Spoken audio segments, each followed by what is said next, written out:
Opening. 3 pictures appear. One is of a woman giving a presentation behind a podium. Another photograph depicts 2 people engaged in a conversation. The other photograph is of a man explaining something to another man. The title reads Access Ed Project 2008 2-Day Symposium. Title transition to the next sequence of text. Access Ed Conference on Universal Design in Higher Education and Beyond. Milwaukee, Wisconsin, September 25th and 26th, 2008. Keynote speaker, Cheryl Bergstaller. Plenary, Universality of Captioning, Virginia Shivarina. Video fades to black. Entrances, Routes of Travel, and Signage, Part 2, Cheryl Bergstaller. Dr. Bergstaller standing behind a podium talking to the audience. Well, there are all kinds of accessibility issues in our facilities around campus, and a lot of them we can't do anything about. Some entrances, this is that same entrance by the way, are accessible. So we have the steps and we have the ramp. But here again, that approach, which is done fairly attractively, and it was done later, it was after the building was built, so I'm not complaining about that approach at all. Sometimes that's the best approach in a given situation. But it isolates people. When you think about it, how many people, walking people, do you see go up that ramp when it's off to the side like that? And what happens when a person in a wheelchair comes up and they're walking along with his fellow student who walks? What tends to happen is the walking person walks up the stairs and then the one using the wheelchair goes the other way around. So they're isolated. This is an example of a door, like a grocery store or whatever, where the door opens for anybody. It doesn't. You don't have to push that button, and so it's more universally designed. You might think, well, there really isn't much I can do about making my entrance accessible. Here's one at the campus where it's just a sloping entrance. I don't think most people look at it and say, oh, they universally designed this, but they really did, probably by accident. But anyway, people in wheelchairs can use it, and other people as well. No steps. And you can think, well, there really isn't much I can do about that because my facility has steps. Well, I had a facility a couple years ago, and the main entrance had a couple of steps down to it, actually. And then way off on the side, it had a ramp. And so it took a lot of effort, and people were not real happy with the idea. But I insisted that we change the entrance. We just simply put the entrance sign on the ramp entrance, put some signs up so people could find it, and then put a sign on the other door. We just locked it and said the entrance this way. So that was an example of how you could make some changes in a facility without physical plans or someone having to do it for you. And then fixtures, furniture, controls on equipment, operate from different heights, different sensory and physical abilities necessary to operate the equipment, adjustable, standardized. Adaptable lab equipment, instructional products. There are a lot of products like braille, rulers, and a video camera connected to a microscope, magnifier, large print calculator, things like that to think about. One thing that in an employment setting that's very helpful, we do it in our office, is having self-adjustable lighting. And in student areas and stuff, sometimes that's helpful too, so if the student needs extra lighting or whatever, they can adjust it themselves. Labeling things with clear, large print labels. We have a service counter that has 2 heights. That's a very easy thing to do. It wasn't that way when we bought it, but we had someone come in, basically chop one part down, move the counter down for us. So you can easily come up in a seated position or a standing position. And that, by the way, even is nice as far as the appearance of the facility, because it's welcoming. It's suggesting that if you're very short in stature, very tall, or use a wheelchair or whatever, you're welcome here. Adjustable and mobile furniture in the new facility that we're moving into. We don't have adjustable office furniture. And one of my staff members said, well, do we need to worry about this? I said, well, we don't currently have a need for the employees in those offices to have adjustable furniture, but we will need to make adjustments if we have an employee that we hire that way. But what we're focusing on is the visitors to come to our facility, because the students we work with, their parents, other visitors who come, have all different types of disabilities and different nationalities for that matter as well.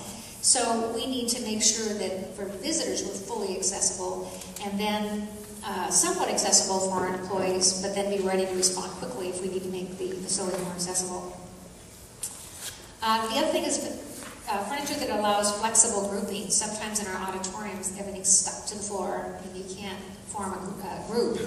And people with certain types of disabilities might not be able to be part of just about any group. So if you're part of a committee to design an instructional facility, try to keep things flexible as much as possible.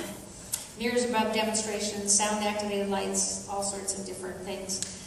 Thinking about accessible shelving, and here's a picture of a library. It's not fancy, but a simple thing we did for the computer access workstations. If you notice, they wanted them to be kind of high, like on a stool, but we provided one that was lower so that someone could operate it from a wheelchair position. That's an easy thing to do with furniture.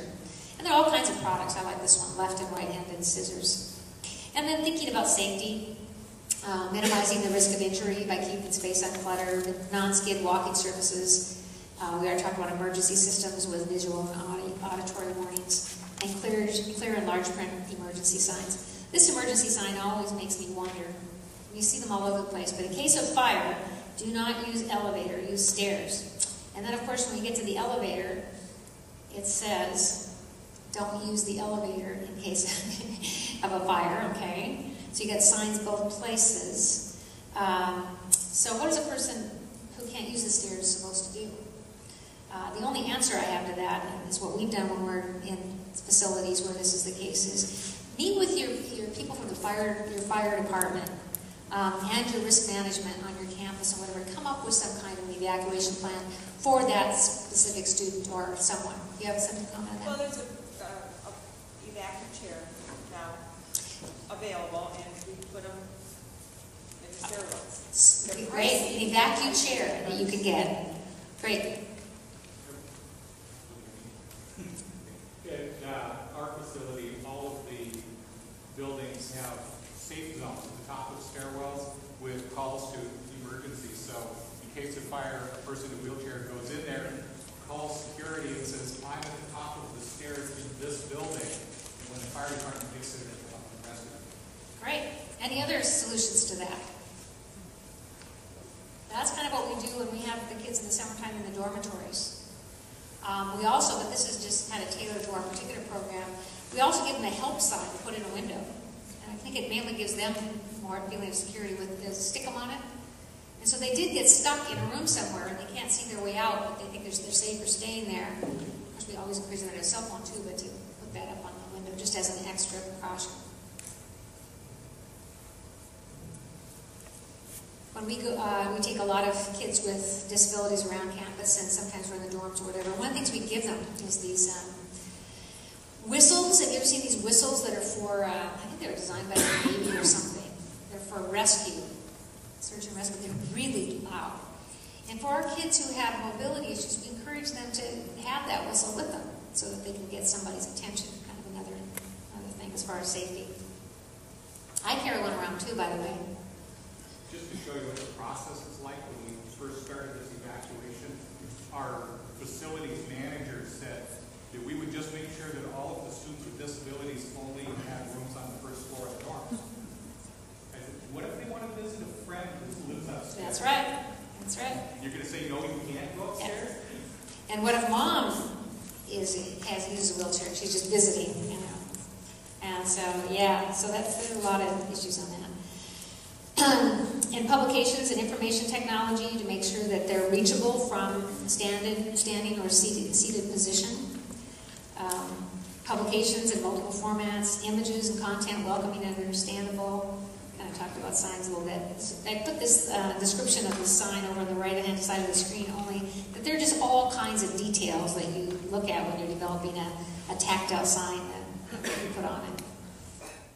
The R2D2 Center logo appears. Below reads, copy and distribute freely but use in its entirety and do not alter. Access Ed Project Copyright 2009, Rehabilitation, Research, Design, and Disability, R2D2 Center.